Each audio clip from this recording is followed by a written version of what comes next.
السلام عليكم ورحمة الله وبركاته. هنتكلم النهاردة عن قبرص، وفي الموضوع ده لازم نعرف أصل تسمية قبرص بالاسم ده والتنوع العرقي واللغوي والديني بقبرص، وهنتكلم عن لمحة من تاريخ قبرص وتمسك تركيا بقبرص، هل من حقها أم ماذا؟ خلينا نبدأ.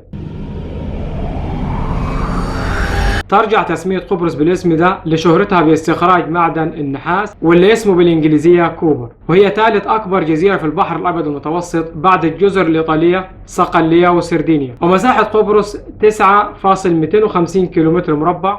وتتميز قبرص بالتنوع الديني والثقافي واللغوي، ففي جنوب قبرص اللغة السائدة هي اليونانية وهي لغة هندو أوروبية، وفي شمال قبرص اللغة السائدة هي اللغة التركية ويطلق عليها اللغة الأناضولية أو الإسطنبولية. وتنوع اللغة في قبرص بين اللغة الهندو أوروبية واللغة الإسطنبولية لم يأتي إلا بعد إنشاء أو إعلان قيام جمهورية شمال قبرص التركية. وقبل إعلان جمهورية شمال قبرص التركية كانت اللغة السائدة في قبرص هي اللغة اليونانية، وكانت اللغة الثانوية بها الإنجليزية لتأثرها الشديد بالاحتلال الإنجليزي. والديانة في قبرص متنوعة مثلها مثل تنوع اللغة، فالقبرصة اليونانيون يدينون بالمسيحية الأرثوذكسية، والقبرصة الأتراك يدينون بالإسلام، بالإضافة لأقلية من المسيحيين الأرمن والموارنة والروم الكاثوليك والكنيسة الإنجليزية.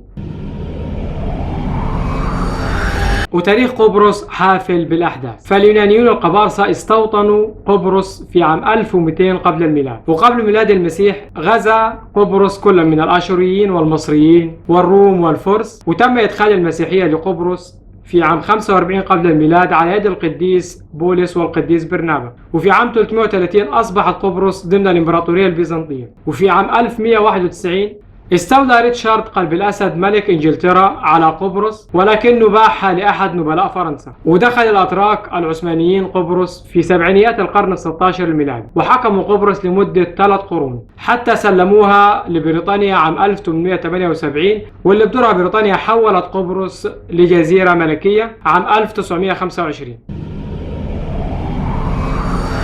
وفي خمسينيات القرن العشرين قام القبارصة بقيادة الأسقف مكاريوس بحملة سياسية للانضمام لليونان، وأسسوا منظمة سميت منظمة أيوكا. ومنظمة أيوكا شنت حرب عصابات ضد بريطانيا، وفي عام 1955 أعلنت بريطانيا حالة الطوارئ، وفي العام 1956 نفت بريطانيا الأسقف مكاريوس لجزيرة سيشل. وفي عام 1959 اجتمع الأتراك واليونانيون في زيورخ بسويسرا، وتوصلوا لاتفاق يجعل من جزيرة قبرص دولة مستقلة، ووافقت بريطانيا على اتفاق زيورخ، ولكن احتفظت لنفسها بقاعدتين عسكريتين، وهم قاعدة إكروتري وقاعدة ديهكليا، وبالتالي حصلت قبرص على استقلالها في 16 أغسطس عام 1960.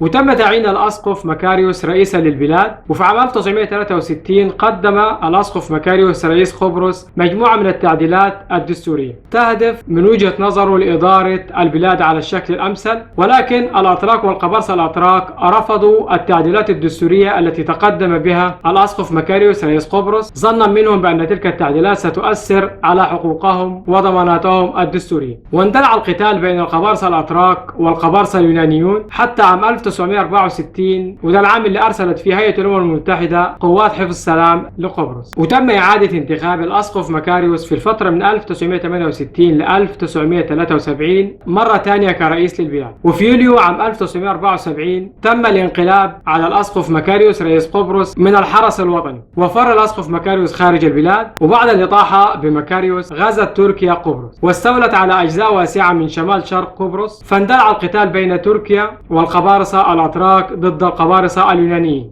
وفر القبارصة اليونانيون من شمال شرق قبرص إلى جنوب غرب قبرص. وأدت مفاوضات وقف إطلاق النار بين الأتراك والقبارصة الأتراك ضد القبارصة اليونانيون إلى وقف القتال في أغسطس عام 1974. وعاد الأسقف مكاريوس للبلاد مرة أخرى وحكم البلاد حتى توفي عام 1977.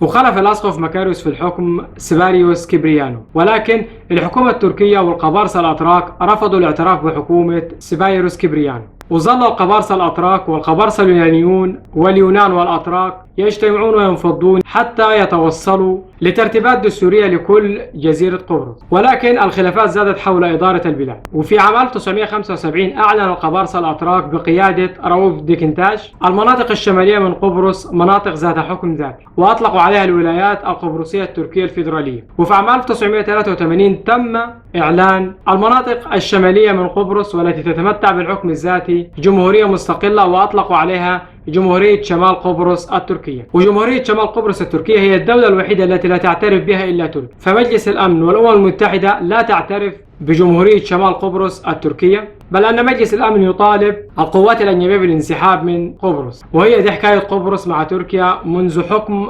الأتراك لقبرص لمدة 3 قرون، حتى سلموها لبريطانيا عام 1878، ثم العودة مرة أخرى لغزو قبرص عام 1974 إلى إعلان جمهورية شمال قبرص التركية. ولحد هنا الحلقة خلصت. ما تنساش تبص على المصادر هسيبها لك في وصف الفيديو، وإذا كنت مشترك عندي بالقناة ما تنساش اللايك والشير، وإذا ما كنتش مشترك عندي بالقناة اشتراكك يدعمنا لتقديم الجديد والجديد.